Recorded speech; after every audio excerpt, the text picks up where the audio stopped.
Oh yeah, it's tail time. Again. Hello everyone, you are listening to Hypocritical, a podcast by Hypocritic GG. I'm Lou, some call me Cheatspeak, and this is our deep dive companion piece for our video review of the Gex Trilogy, the compilation of all three PlayStation 1 releases of the Gex series, with some modernizations and improvements in place. A little bit of a disclaimer right before we get going here. This review was conducted on Xbox Series X via a review copy provided by developer and publisher Limited Run Games. The thoughts, impressions, and score contained here are entirely our own. We received neither editorial guidance nor compensation for this review from anyone associated with the Gex Trilogy. We take great pride here at Hypocritic in offering unfiltered and uninfluenced takes on new releases just like this, and we like to remind you of that. So let's get rolling. A little bit of background on my perspective of our look at Gex. I did not grow up with the series. I don't have any real quote-unquote core memories of it. We were not a PlayStation household when I was a kid. My exposure to gaming was through, the Game Boy Pocket, the Nintendo 64, and it was a Nintendo household for a long time. So I was, kind of briefly exposed to Gex 2 and Gex 3 over friends' houses. You play them briefly, you get your hands on consoles, you don't have that sort of thing. Typical kid stuff. But this review came from a relatively fresh perspective on the franchise, on the series, how it used to play back then. I did go back and take a good look at some of those original releases, comparing them to the modernizations that were done for this, and kind of put it all together in perspective here. So wanted to expand on three key points from our main video review, which is up on YouTube if you want to go check it out. It's not required reading for this, but obviously boost engagement. Always appreciate it. Three key points. Number one, what the Gex Trilogy actually is and what it isn't. Number two, how the games play today with some of these improvements in place. And number three, comparing the digital and physical releases to give a little context to what you're getting and what you're not. Let's start at the top. What this trilogy actually is. As we note in the full review, the Gex Trilogy is kind of more of a preservation effort than a full-on remake or a remaster. And it's really important going in to level set those expectations and understand the distinction of what's happening here. Most of what you get in the Gex Trilogy in terms of modifications to the games, there aren't many, but they are thoroughly sort of optional quality of life stuff for the most part. You have native widescreen support and full 360-degree analog control for Gex 2 and Gex 3, but not the original game, and there's a reason for that. But again, those are optional. You can experience the game pretty much exactly as it was, at least in terms of the widescreen support.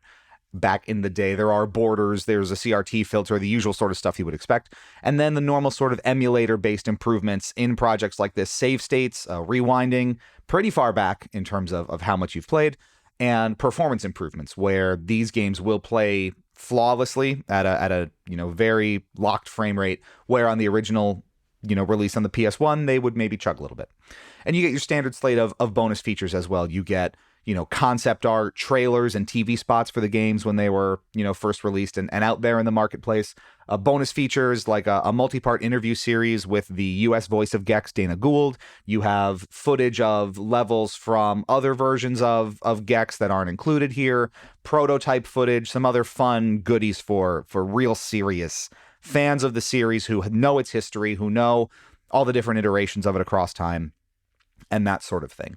What I found interesting is if you kind of keep up with the online discourse around this release in particular, it has naturally opened up some discussion on the scale of these types of projects. When you have re-releases, remakes, remasters, preservation efforts, wherever you sit, along that level of effort, some of these types of projects keep it a lot closer to the original experience, and some make it dramatically different than it was. You can sort of think of it on a spectrum, and that's how I like to sort of see it, where on one end, you have something like Super Mario 3D All-Stars, which modifies very little, if anything, about some of the games that are included, and honestly kind of does the bare minimum to justify a sort of compilation re-release update on these kinds of platforms. And then on the other end of the aisle, you have something like the Crash Bandicoot Insane Trilogy, which completely guts and rebuilds the entire thing from the ground up to support, modern graphical techniques and rendering techniques and control schemes and tons of bonuses and new additional content, all thrown in, a much more elaborate sort of effort. So along that whole spectrum, to give it perspective, Gex Trilogy falls a fair bit more toward the Super Mario 3D All-Stars side in terms of scope and inclusions, etc., as opposed to Crash. Now, there's a few reasons for this. In our lengthy interview with Limited Run Games and the people working on this, we understood that not having source code access to the original games kind of limits how much can be done, and things like the native widescreen support and the analog controls, according to Limited Run, had to be reverse engineered in to the binaries of the original games and worked into the Carbon Engine kind of emulator framework that Limited Run uses to power these kinds of releases. So there is some sort of ceiling on exactly how much you can do without rebuilding the entire thing from the ground up, right? And to that end, there, in all honesty, is probably not enough interest or audience to merit something like a fully ground up rebuild that Crash received, for example. I believe I saw that effort recently passed 20 million units sold, and this is, with the utmost respect to Gex, you're probably not selling 20 million units of the Gex Trilogy. That's just a matter of fact with how popular the franchise is. So, in our opinion, we find a pretty reasonable middle ground here in terms of how many bonus features you get, what's sort of on the table relative to how popular this release may or may not be, and there will be some, proof in the pudding there in terms of how many people ultimately buy this. Ultimately, there will be that online discussion, and there has been for a while, of whether what's in the package here is quote-unquote enough to justify a re-release or a compilation in this way and in this matter, and that's largely a philosophical one, and you can debate that all day long. In our opinion, we had the digital release, obviously, and at $30 retail, so that being considered the full price, average it out to $10 a game. We believe that's a reasonable asking price for what's on offer, given the bonus features, given all three reasonably lengthy games are included. Again, for comparison's sake, Super Mario 3D All-Stars arguably did a lot less to these games, at least, the ones that were included there, and that was a full 60, I believe. So I think the value proposition is decent enough here to warrant, good engagement and good interest from people who want this sort of thing. Number two, how the games play today. It's refreshing to see that these are still reasonably good 2D and 3D platformers. A lot of these early 3D titles from consoles like the Nintendo 64 and the PlayStation and the Sega Saturn don't hold up super well alongside, more modern contemporaries and with the constant march of progress across the industry in the decades that have come since then. And you can find any number of those early 3D games, especially platformers, where they just don't hold up, and they don't play as smoothly as you remember. Now, with a little bit of this massaging done with especially something like the analog controls for the later games, that does help a bit, but even by themselves, going back and looking at those original PS1 releases on the PS1 with those control schemes, they still hold up pretty well. To break it down really briefly here, Gex won as the 2D platformer and kind of odd duck in this series after it went full 3D, is, in our opinion, the least good of all of them. Not to say that it's bad, but it's more average than I would say the later two games are. But it still plays very smoothly. Controls are responsive. The moves and traversal options available to you are at least interesting. Bouncing off your tail to defeat enemies, climbing up on walls in the ceiling and moving around all Gecko style, and climbing on the background, kind of like grates in Super Mario World, if you remember, kind of shuffling around on those. It is fun, and it's a reasonably good time, even though it's not a particularly lengthy game. There's not a ton of visual variety in it, and yeah, those environments are pretty painfully generic, I would say. It tries to convey the TV channel aesthetic that the later games do much better, as best it can. I don't know that it gets all the way there, and I know that the development history of that game in particular was very, very troubled and challenging. So you have to kind of understand the context of it, at a certain point. And, as we record this, that game is pretty much 30 years old. So you have to kind of keep it in perspective. So while it's maybe the least good of the three, it's still worth a look, though you may not engage with it as much as the stone cold, I want to say classics of these, Gex Enter the Gecko and Gex Deep Cover Gecko. Again, the PlayStation 1 versions here. The analog controls really do make a difference. This is what I wanted to kind of zero in on a little bit more and wanted to make a real comparison on when you play those original PS1 releases with just the D-pad in hand, because I believe that's how it was supported at the time, versus the actual analog controls of this release. When you play it back on the PS1, you definitely find that it's, while not incredibly so, it is more rigid and more directional in how precise you can be in getting around. It's a little more, 8-way control, not entirely, but you definitely don't have the fluidity that you would have in something like to match it with a contemporary Super Mario 64. And that doesn't make it bad. I believe even on the PS1, the games play really well. They are still fluid. The platforming is satisfying, if basic. The environments and the parodies and the pop culture references are obviously all over the place and really entertaining. And again, a lot of that comes down to your perspective on, are you on board with how often Gex talks and all of the quips and the sort of, I'm going to say, lowbrow nature of some of the humor and some of the presentation. We touch on that more in the full review as well. But if you can get behind the concept, there are still very good games that hold up well here. So when you look at these in a modern context, it's not an incredibly dramatic change, to be totally fair. This is still very much that original experience that you got on the PlayStation 1, but noticeably smoother overall. You kind of do need to do a direct side-by-side, immediately one after the other comparison to really get the full scope of these changes. And you're probably not going to immediately latch onto a ton of things that are different if you're playing this, especially after not touching those older games for a long time.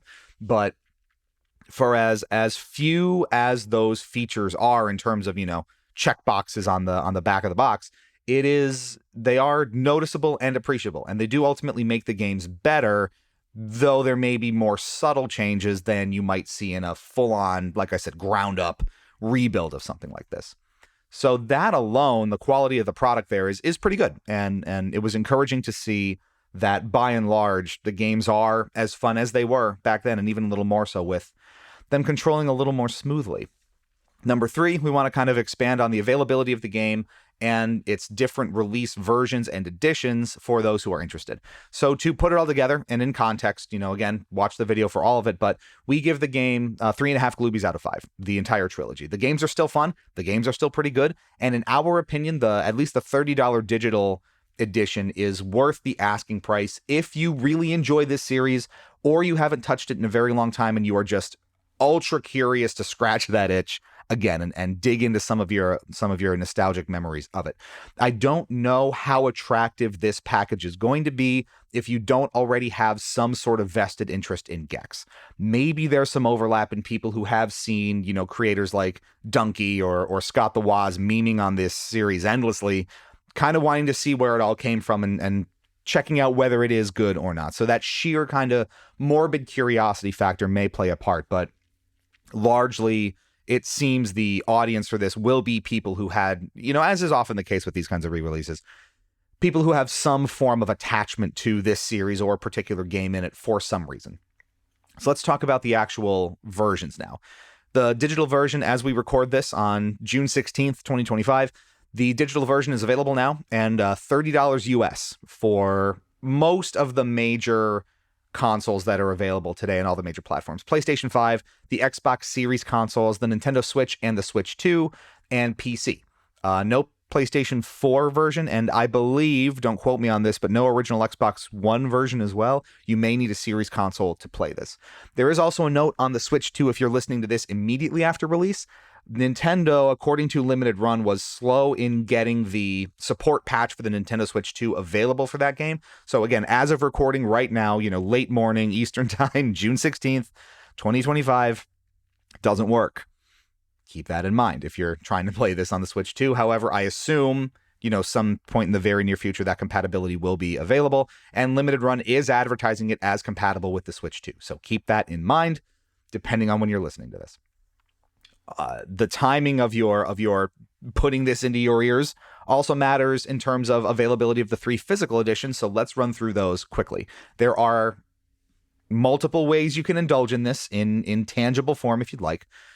First, there's the standard edition, which is $40 US, so a $10 premium over the digital version, and that is strictly the game in a box with cover art and all. That is set to be available according to Limited Run's website as of right now. As of recording time, your mileage may vary when you listen to this, late October 2025, so that last week of October.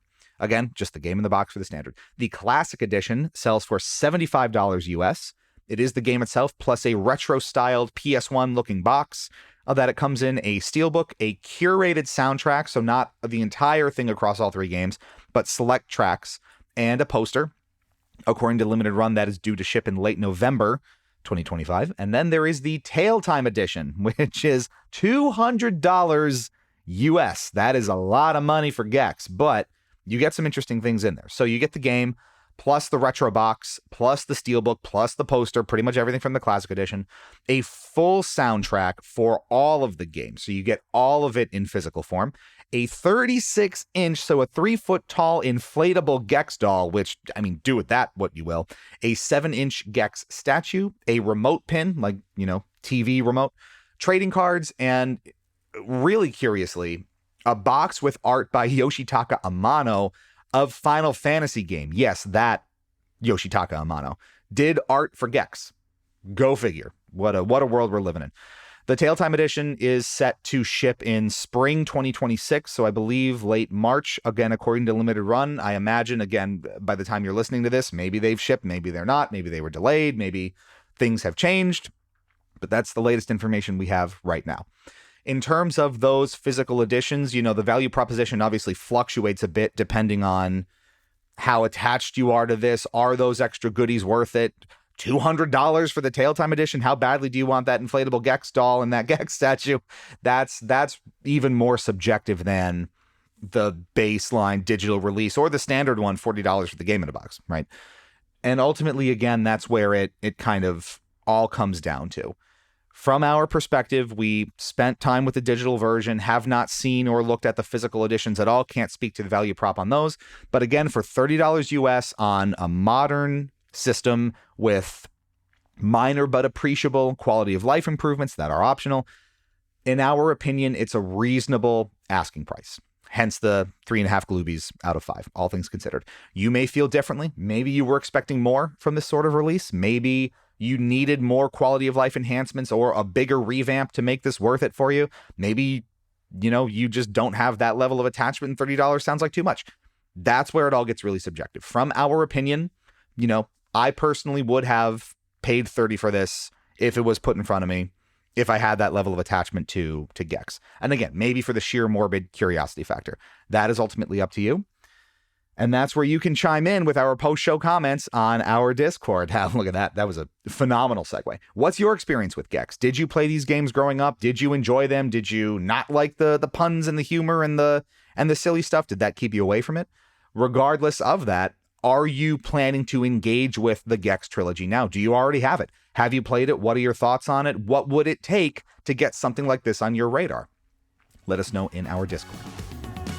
Hypocritic.gg is your hub for all things Hypocritic. Check out our live streams, convention coverage, video reviews, industry interviews, and more. And join our Discord community where you can react to topics we discuss here on the podcast and get the inside scoop on what's coming next from us. Well, thanks so much for listening. Stay fresh, cheese bags. We'll catch you back here real soon.